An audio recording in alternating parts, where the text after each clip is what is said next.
Recently, Newsweek and Statista published a list of 300 companies from a pool of 2,000 that made it on their list of America's most responsible companies 2020.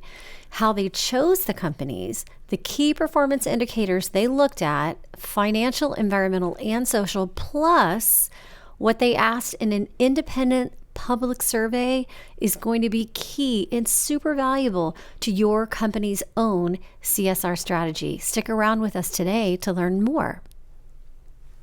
That was good. Yep. Okay. Music. Okay. Then you're going to come back and then hand it to me, right? Welcome to episode 12 of the Creating Responsible Companies podcast. This podcast is titled America's Most Responsible Companies 2020. Hi, I'm Janet Craig, one of the founding partners of Destination Better, the company who brings you the Creating Responsible Companies podcast. And I'm Barbra Anderson, the other founding partner of Destination Better. And we are so excited to talk about this research, which just came out, was just published November 2019. So as we record this, it's super, super fresh. We love fresh research and data. Fresh data is a good thing. If it's a year old, forget it. No, that's not true. And what's unique about this is that this was published by Newsweek magazine. And the company who provided the data was Statista. And what's interesting to us is that in previous episodes, we've talked about how corporate social responsibility, or CSR, has become mainstream. This is just another sign with Newsweek, a publication as large as that, is investing in this and putting a stake in the game. And so what Janet and I really liked about it was that the methodology was robust or hardy enough to really cover all the bases, but at the same time it was simple. And there's a lot of rating systems. And so as we look at this one, we thought this would be a really good example for our listeners who are either trying to introduce corporate social responsibility at their company, or maybe if they already have, that this is maybe where they could tweak theirs to make sure that they're doing everything they can and being as smart as they can and making sure that what they do invest, time or money, is really what their stakeholders are looking for, right? And I think that the approach that they used and their methodology makes it seem achievable for anyone. And they're so transparent. Any size company. Yeah, absolutely. It's great. And I'm excited to go over this today. So we're going to give you a quick download, and we will have a download actually link to the research and also our key findings from that. So that'll be at destinationbetter.com/12 for episode 12. So the 4 phases that companies went through, which actually I think they didn't even know they were going through this. They were surprised when this came out. From what we understand from some of the companies on this. But they looked at the top 2,000 public companies by revenue with headquarters in the United States. So that's that's what they started with, right? That's the big pool.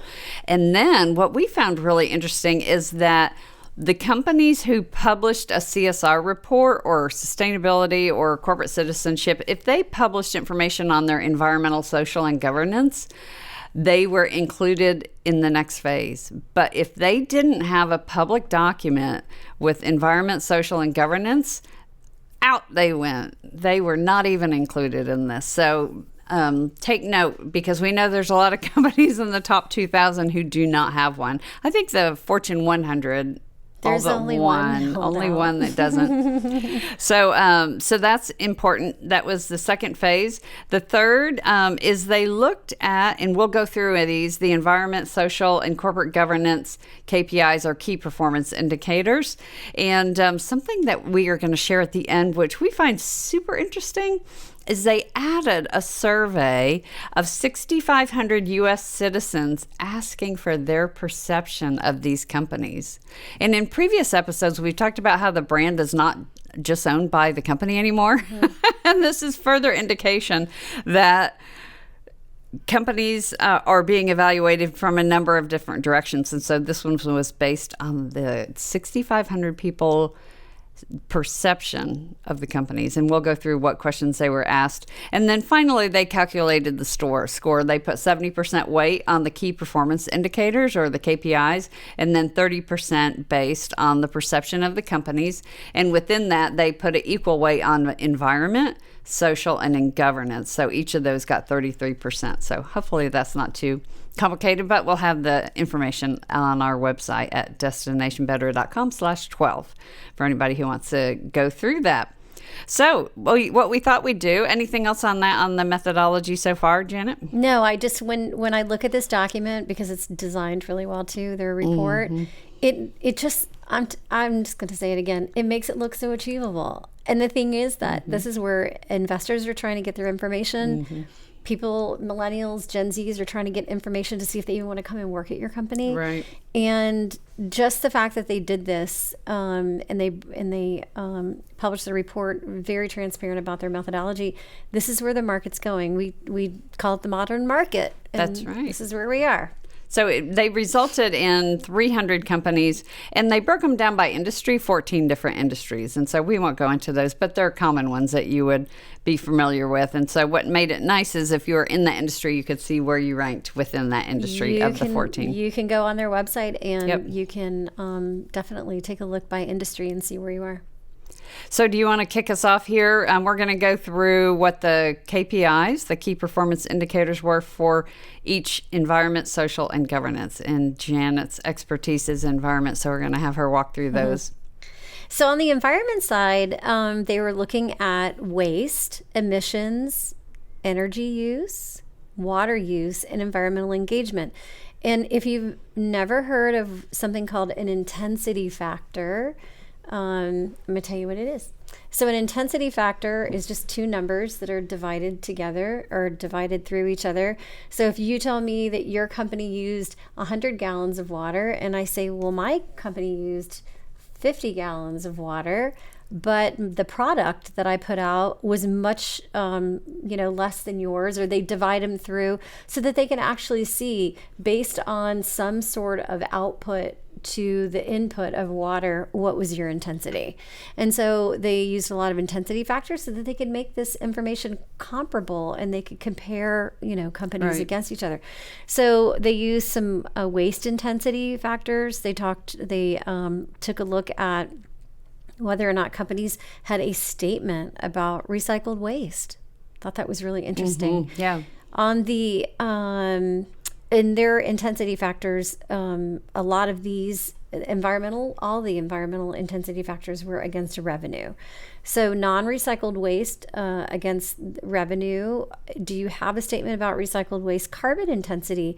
So carbon, carbon emissions, like tons of carbon per dollar. So give some examples of what carbon would be. So if you turn on a light and you're using energy, and you're using kilowatt hours, and you take the kilowatt hours and you multiply it times this long number that gives you what is called a CO2e, or carbon dioxide equivalent, you can figure out what your greenhouse gases are, what your GHG emissions are. It's really simple math. It's nothing to be scared of. And one day maybe we'll do a class on how to do your own GHG inventory. But those are your carbon emissions, and so they look at emissions per revenue. And that could also include, like, if you have fleet, right? Like fuel emissions, anything that... Not just light bulbs. Right. Yeah. Anything that you're using and burning that is creating energy to do something. And even if a company isn't tracking their carbon emissions for the sake of tracking carbon emissions, it really is like an energy audit, right? There's like money to be saved by looking at what your energy bill is, and any of these, really, waste or energy or... Yeah, absolutely. I mean, between buildings and transportation, there's a lot of good information out there. And so just calculate what yours is. We talk about that in our episode 5, I think. So energy intensity, carbon intensity. So we've got energy use and carbon. So we take that energy use and we turn it into that CO2 equivalent number. whether or not they have a statement about renewable energy. I loved this. Right. So that's solar, wind, hydro, all kinds of things. And depending on where you are and where your offices are or your manufacturing facilities are in Florida, people, I'm automatically say solar, but it's almost like we don't have hydro here. We don't have geothermal. We do have it in some places. But then the reason that they use intensity factors is so that they could compare maybe a company that's based in Florida, and there's a bunch of them on the list. We were so excited to see some of our neighbors right here in St. Pete and Tampa on the list, that you can then compare them against a company in maybe up north somewhere that uses a lot of hydropower. So water use intensity, and also examples of environmental projects in your CSR report. And then also, this is a biggie, they wanted to know that you were, it's my favorite, they wanted to know that the company was reporting to CDP. So CDP used to be called the Carbon Disclosure Project. Now it's just called CDP because they are a nonprofit that sits between investors and companies. And the investors say, CDP, we would like to know about this company's climate change risk and opportunity if they need to report on the CDP report for climate change, or they could be reporting water, or they could be reporting on the forestry platform for CDP. So if you've been asked, they wanted to know if you responded. So that's it. So waste, emissions, energy use, water use, and how you are engaging around environmental impacts, what examples you put in your CSR report, and then if you are reporting to CDP. Right. Pretty simple stuff. Yep, on these environmental KPIs. So if it's kind of a yes/no on some of these too, so they would just get a point off. They wouldn't get kicked out if, for example, they weren't reporting to CDP. Yeah, but you want to answer yes to a lot of them. Right, for sure, to get in the top 300. Okay, so Barbara, social KPIs. So the social ones, and I think what's so interesting for us when we talk about CSR is I think a lot of people think, oh, this is giving money, to the charity down the street and doing a walk for a specific cause, when it's so much more. And especially under the social umbrella, as Janet said earlier, this is really what investors are looking for. These are super important to consider. And like Janet said, these are really doable in your companies. So there's 3 different areas within the social KPIs. And I'll go through those and then dive in a little bit more. The first is leadership diversity. Second is about your employees. And third is philanthropy and engagement. So it's on there, but it's not the only thing under social. So the first one is leadership diversity. They're looking for, and pay attention to this one because the investor firms are really looking for this. They're making big decisions. What is the share of women in the board of directors? So like how many women are on your board in terms of the total number of people on your board? They're also looking for how many women are on your executive team compared to how many people are on your executive team. And then last is the share of minorities in your board of directors.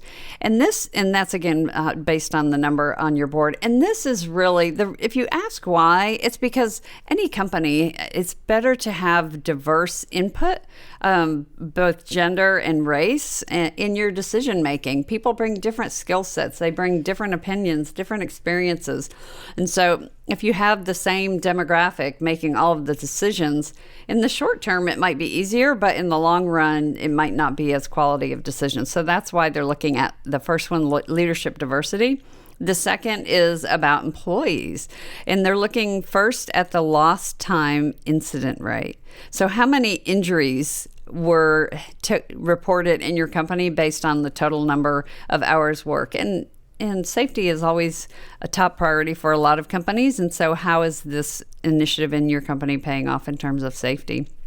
And the second one that we talk a lot about is employee turnover. So this is retention. And as leaders know, that costs a lot to replace someone, to attract them, get them on board, get them ramped up. So employee turnover is a key component. And they looked at that in terms of the number of departures based on the average total employees.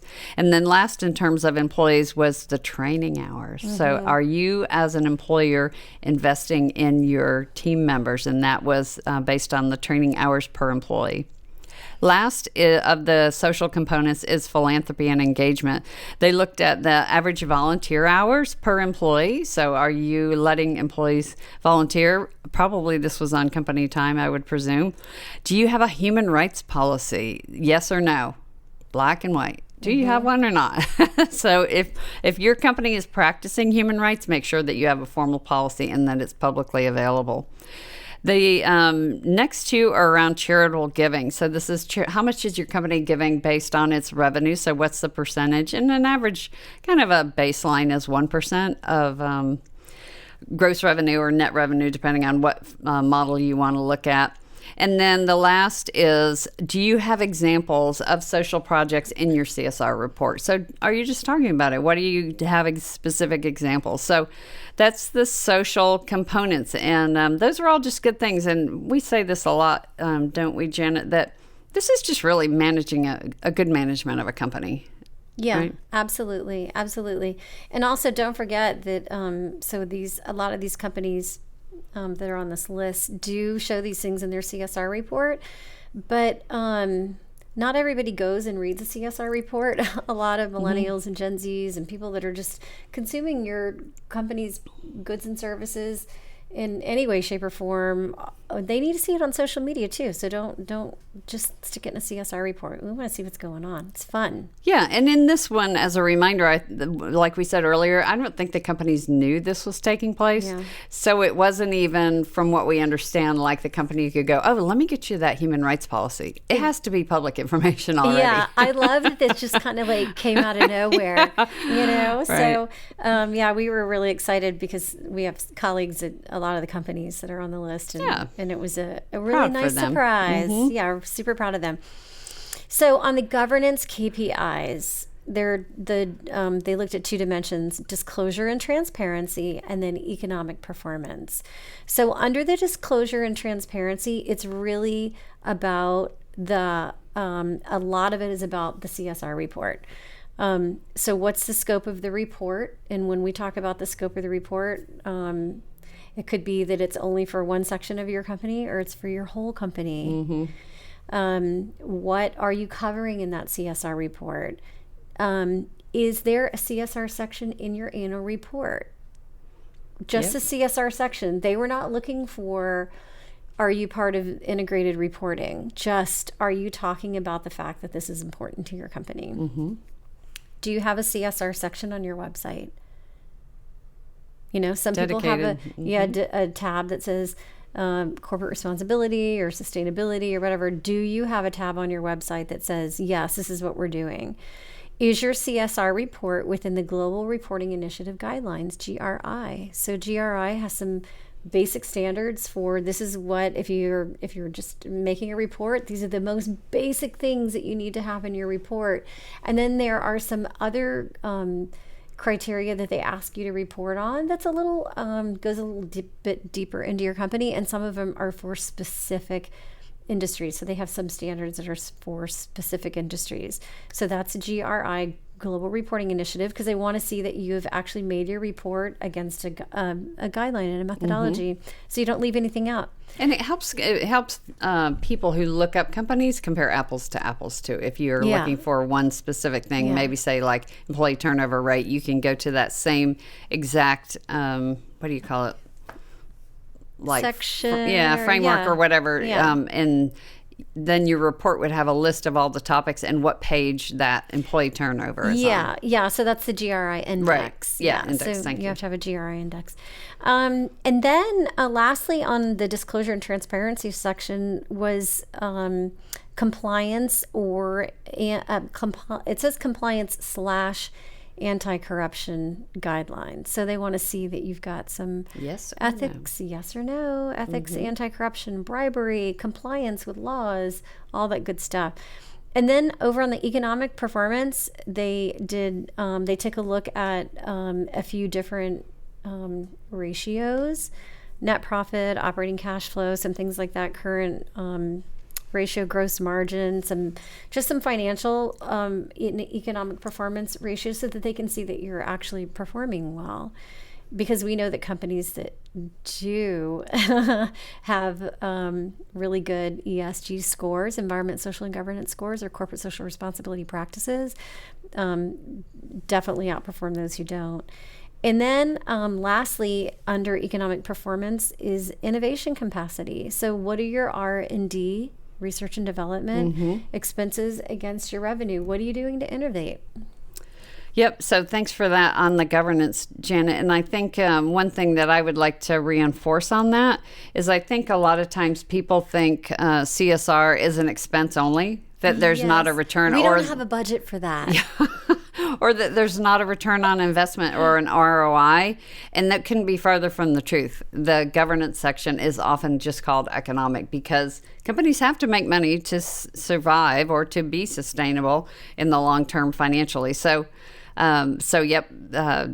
anybody who ever thought that it didn't include companies making a better profit, that is outlined here, as it is in most of the evaluations. So that's the three parts: environment, social, and governance of the KPIs, or the key performance indicators that the survey looked for. And now let's jump into the questions, which is kind of a unique component of the Newsweek and survey, that they actually asked 6,500 U.S. citizens in about a 10-minute survey conducted online about their perception of these companies. And again, this counted for 30% in each of these three areas of their score. So it really could have moved one company on or off the list, or up or down it.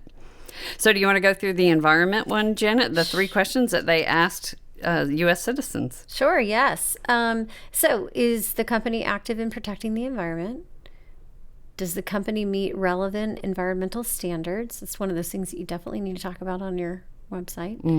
The company uses resources responsibly and acts in an environmentally friendly way. That's right. And what is your perception of that? And so if you aren't telling your story, they have no perception. So they would have probably scored you low. So we always say companies are doing great things. They just aren't telling their story. So tell that story. Another reason why. So the second piece of that, on the social side, the three questions they asked are: is the company committed to good causes? Is it a popular employer? Which that's kind of an interesting one, like popular. Define popular. Love it. And then the third one is: the company supports diversity and is committed to increasing the number of women and ethnic minorities in its workforce. So we've talked in previous episodes about the different generations and how they're just so passionate about diversity in the workforce. And definitely the financial markets are interested in the percentage of women who are involved in the leadership of the company, both at on the team as executives, as well as on the board. And minorities on the board too, and in leadership positions. All right. So what's the last set of questions under governance, Janet? So the G in ESG is governance. So the company is transparent with its public disclosures. They want to know, what are they, or what are they talking about? Are they being transparent? The company handles sensitive data with care. That's a really nice way of saying, is my identity going to be protected? Is my data going to be protected?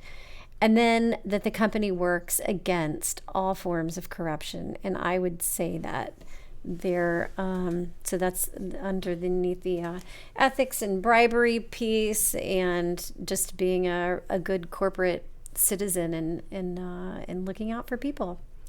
So to sum it up, we've got the three areas: environment, social, governance, where they asked the technical questions that probably they had people, if you think of 2,000 companies. I can't even imagine. You and I do a lot of research. I can't imagine looking at 2,000 companies, especially because you and I know that even when we do research, that this information is all over the place in companies. Sometimes it's a little piece in an annual report, a piece in a corporate responsibility report. Then there's other stuff on your website. And so for them to go through this was, hats off to them. Yep. Yeah. Incredible. So huge nod to Newsweek magazine for this investment with Statista.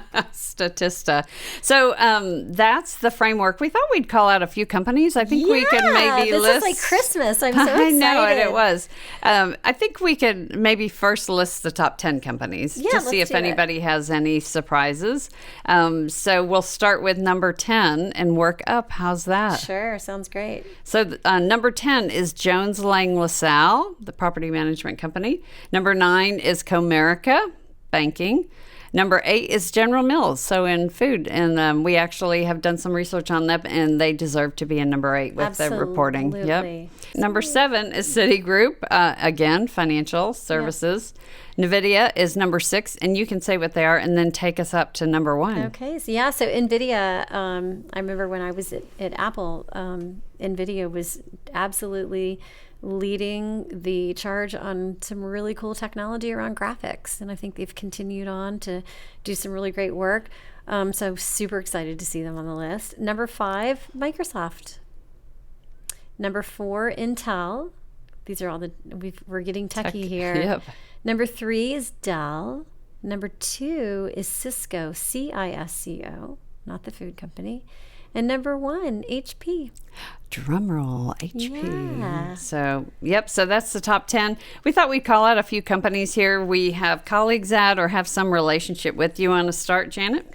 Sure. The first thing that caught my eye was Salesforce. They're number 26. And we've talked about them on other podcasts before, because I just think that their 1% plan, where they really just allow their employees to have a say in how they're going to give back, is incredible. Plus, I mean, talk about a company that's, they employ a ton of millennials. They're going to be having a ton of Gen Zs in their workforce, and they do it right. And their training is unbelievable. And just the way they give back is great. I thought it was awesome. And then, number 44, Nielsen, who's one of our neighbors, and we have good friends that work there. Tampa Bay area. That's right. They're doing such amazing work in diversity, and one of my good friends is on their sustainability team, so I was super excited to see them on there. And we've actually participated in some of the forums that they've had. They open their doors and invite people in and kind of give behind the scenes on some of their research. So you go, Nielsen. Yay.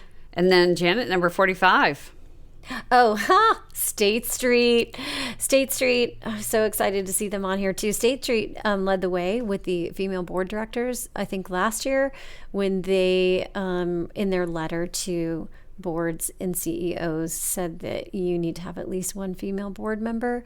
And so they're just doing great work along with a couple of other companies that are institutional investors that are really leading the way on the importance of incorporating ESG into your company. Yeah, and even some of the financial decisions I've made with my personal investments is based on what State Street has laid out.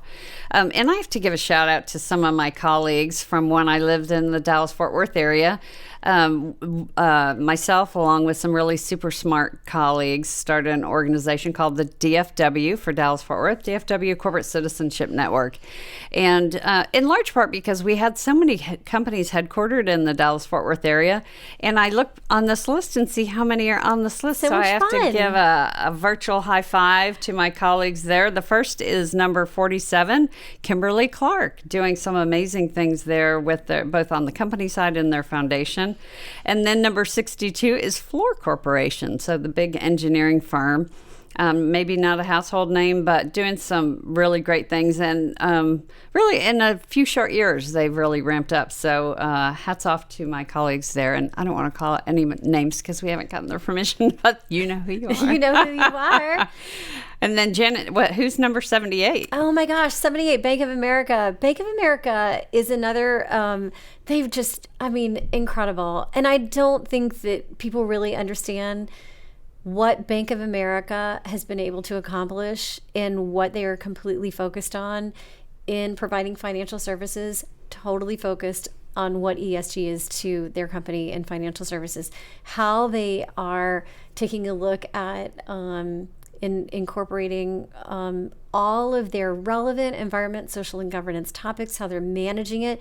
They've gone from doing a separate ESG report. Now they have a fully integrated report. So if you guys want to take a look at what an integrated annual report looks like, look at Bank of America's. They really, I mean, man, it's amazing. I will say, as a Bank of America customer since 1991, I never see that as a customer. You know what? This is how I got on this whole path, right? When I was at Xerox, they're like, you have to tell your sustainability story. That's one of the things when you walk into a Bank of America bank branch, and Bank of America, we're happy to help you with this, people. That those people, those are your brand ambassadors, and if the tellers. And I don't see it on my app or anywhere. So Bank of America, you're doing great things, and you integrate it into the messaging. Right? Yeah, for sure. And when I've told people that before, they've been surprised to hear that Bank of America is doing that. So, and I have a colleague that.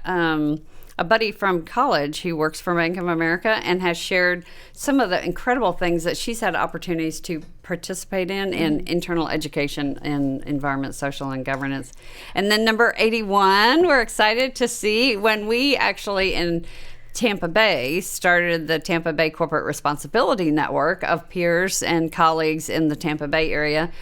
Some dear friends of ours from Herman Miller were there, and they've had a huge, long history of what they've done in terms of their furniture and wellness and workforce productivity and everything. So, and now our friend from Herman Miller in Tampa moved to the Dallas-Fort Worth area. Yeah, and now she's involved in the DFW corporate. I love it, and so as colleagues that I have to shout out here, other DFW corporate citizenship colleagues, Texas Instruments and FedEx. We have another colleague who's recently moved to FedEx and just started getting involved there. And Texas Instruments, I have to say, on my journey in corporate social responsibility, one of the rock stars, this was years ago, so it was this in the late 90s, she was just a rock star to me, really involved with Boston College Center for Corporate Citizenship. And I remember being I think it was at one of their conferences, and I was like, oh my gosh, I'm sitting behind her. I wonder if I could say hi, and she turned around and she knew my name. And I was like, oh my gosh. So anyway, so mentors are important. And she turned out to be a dear friend and continued to be a mentor for years. So so that's great memory there. And they've continued to just do some amazing things with their engineering staff. And then number 97, a previous employer where I was in human resources and some different departments there was American Airlines. So go American Airlines. And they've really recently updated or upped their commitment to fighting human trafficking. So a huge nod to them. Number 118, Jabil, one of our neighbors right here, headquartered in the Tampa Bay area. That's right. And then other DFW corporate citizenship colleagues, Southwest Airlines, some friends there, and they've always done some cool stuff there. And then we've got a dear friend and a colleague at Tyson Foods, number 158. And then on number 166, West Pharmaceutical Services, they hired their first corporate responsibility professional, maybe 4 or 5 years ago. Look how they've come so and far. Look at that. I'm so excited. I can't wait to send them a note later today and say, I'm so proud of you. Because, they just said, here, go and do this. Because the CEO was like, we need to get our head wrapped around this. And here they are, 166. Yep, and close to them is 170 Coca-Cola. Some colleagues from the Tampa Bay Corporate Responsibility Network. They're of Coke, Florida, doing some really great things in short order here. And then one of your employers, Janet, 179. 179, Xerox, the whole reason that I had started down this path. They're still there. And I knew, 11 years ago, 11, 12 years ago when I was at Xerox, and they said, you need to learn our sustainability story. And we talk about this in the About Us podcast, that it literally changed my life. And I'm so happy to see that they're still doing what they do, because their manufacturing and engineering processes are they're incredible. Absolutely incredible. And number 253 is Ameriprise Financial. And so I'm proud of that because that's where my advisor is as Ameriprise Financial. And he really has taken it upon himself to really learn the ESG space, what it meant to me. And it's interesting because he's taken his knowledge of the importance of providing services for his customers catered to ESG investment. In other words, where I wanted my personal funds, I had to walk the talk, right? Yeah. And I see that the returns are higher. And he's introduced that to a number of his clients. And in a Texas market that you would think that maybe people weren't thinking as sustainably. And he said 8 or 9 times out of 10 that they move in that direction. And he did say, especially if it was a female involved in the conversation. So, so he's advancing that. And we continue to see more and more articles about financial advisors needing to pay attention. And number 258, Yum Brands, was also part of the DFW Corporate Citizenship Network. We had rock stars there. Well, they're still there. I know, they're doing some great things. And then 284. Oh, 284. Oh, wait, Apple's on there too, 259. Oh, yeah. I worked for Apple for a while. Right. It was a lot of fun. 284, Morgan Stanley. And Morgan Stanley is where my financial advisor is. And the whole reason that I do business with Morgan Stanley is exactly for that reason. I know that I'm in really high ESG rated portfolios. I feel good about where it is, and I feel good about the companies that I'm supporting. And they're just rock stars anyway. Yeah, they're doing some great things. And then last but not least, figuratively and literally, is Amazon.com at number 300.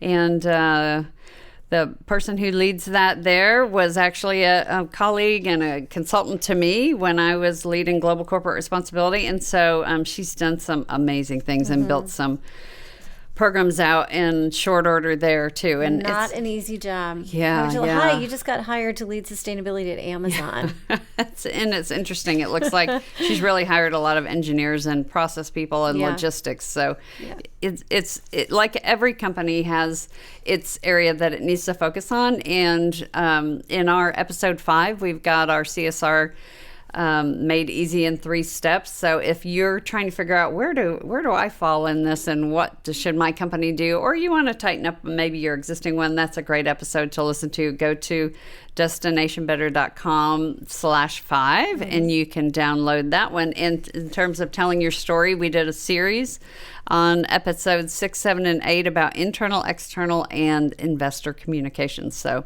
those are on our website as well, destinationbetter.com. Wow, this has been really fun and a lot of information. And I hope that people will take a look at the links that we're going to have on our website for the report and really see that this is these are really important dimensions for companies to be looking at. And even if you're not reporting, I always say, look, if you're interested, just go gather the data inside your company. Somebody has this data. Go gather it. Do it for the last 3 to 5 years. It won't be that difficult. And you may have this really awesome story to tell and you're not telling it. And you've got this amazing asset sitting there and maybe you're not using it. So we hope that you'll take this and maybe do a little digging in your own companies and then go to destinationbetter.com, click on our Say Hello tab, and just leave us a little voicemail and tell us how you're doing. If you have any questions or if you want us to dig deep into one of these topics, we're happy to do so. Yep. And on episodes 10 and 11, we talked about Gen Zs and millennials, and they are looking for companies who are managing these things and telling their stories. So if those two groups of young individuals are anybody you want to hire, anybody you want to be your customers, anybody if they're in your communities, this is super key and crucial for them in terms of the decisions that they make in purchasing and investing, working, so all of that. So thank you for joining us. We are on Facebook. We have a Facebook group if you're in this field and you want to join us and have some conversations there. And we're on YouTube for the videos as well as Instagram and LinkedIn. So thanks for joining us and until next time.